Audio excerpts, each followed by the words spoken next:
Après la formation de la Terre, la planète rentre dans une phase encore extrêmement instable. Les bombardements météoritiques se font moins fréquents. La surface de la planète commence à se refroidir et une transformation majeure s'opère, l'apparition des premiers océans. Ces océans primitifs ne ressemblent en rien à ceux que nous connaissons déjà. Ils sont chauds, riches en éléments chimiques et constamment influencés par l'activité volcanique sous-marine et plongés dans une atmosphère encore instable et dépourvue d'oxygène. C'est pourtant dans ce monde hostile que va se produire l'un des événements les plus importants de l'histoire de la Terre, l'apparition de la vie. À cette époque, la Terre était en pleine construction. Les continents ne sont pas stabilisés, les volcans sont omniprésents et l'atmosphère est composée principalement de gaz, comme le dioxyde de carbone, la vapeur d'eau et des composés volcaniques. Il n'y avait quasiment pas d'oxygène libre. Les océans, eux, forment une soupe chimique, riche en minéraux, fer, soufre, carbone, hydrogène. Dans cet environnement extrême, la chimie devient progressivement plus complexe. Avant la vie elle-même, il y a une étape importante, la chimie prébiotique. Dans les océans primitifs, sous l'effet de la chaleur des volcans, ou encore des éclairs et du temps, des molécules simples commencent à se combiner. Petit à petit, certaines structures deviennent plus stables, plus organisées et capables d'interagir avec leur environnement. À un moment donné, sans rupture brutale, mais comme une transition progressive, la vie apparaît. Les premières formes de vie sont extrêmement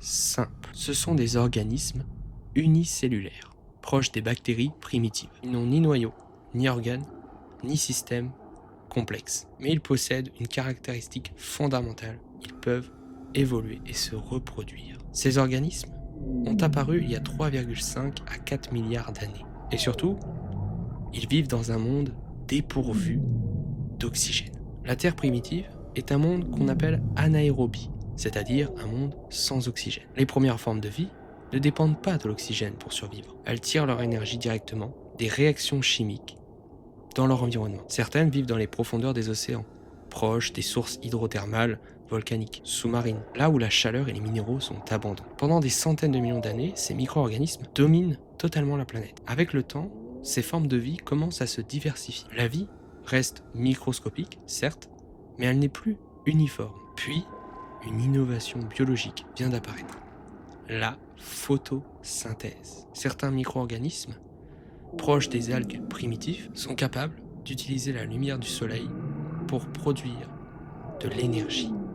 C'est une révolution. Car en réalisant cette photosynthèse, ils relâchent quelque chose de nouveau, l'oxygène. Et progressivement, il commence à s'accumuler. D'abord dans l'eau, puis dans l'atmosphère. Cette accumulation d'oxygène dans l'atmosphère transforme complètement la planète. Pour de nombreuses formes de vie primitive, cet oxygène est toxique. Donc certains disparaissent et d'autres arrivent à s'adapter. Mais surtout, cette transformation ouvre une porte d'évolution à la vie. Les océans deviennent plus riches, plus complexes et plus favorables à l'apparition de vie avancée. Grâce à cette nouvelle atmosphère, la vie évolue progressivement vers des formes plus complexes. Des cellules plus organisées apparaissent, appelées cellules eucaryotes. Elles possèdent une structure interne beaucoup plus développée et permettent une meilleure spécialisation des fonctions biologiques. C'est une étape essentielle car elle rend possible une nouvelle avancée majeure, la vie multicellulaire. Après des centaines de millions d'années d'évolution, les océans voient apparaître les premiers animaux marins. Des éponges, des méduses, des vers marins et d'autres formes de vie. Pour la première fois, la vie devient active, capable de se déplacer, d'interagir et même de consommer d'autres organismes. Les océans deviennent alors un monde en expansion constante. Pendant que les animaux marins continuent d'évoluer, d'autres formes de vie poursuivent leur développement, notamment les algues. Ces organismes jouent un rôle essentiel dans l'équilibre de la planète et dans la production d'oxygène. Petit à petit, certaines lignées de vie aquatique vont commencer à s'adapter à des environnements proches de la surface. Et lentement, très lentement, une transition majeure commence à se préparer. La vie est sur le point de quitter son berceau océanique. Les océans ont été le point de départ de la vie sur cette planète. C'est là que sont apparues les premières cellules, les premières évolutions, les premières transformations de la planète, surtout. Mais désormais, une nouvelle étape se profile, une étape où la vie ne se limite plus à l'eau, une étape où elle commence à explorer un nouveau monde, la terre ferme. Mais ça, c'est une autre histoire. Merci à tous d'avoir vu cette deuxième vidéo sur l'histoire de la vie. Voilà, l'histoire continue. Donc soyez prêts. Je vous dis à très bientôt pour une prochaine vidéo. Ciao.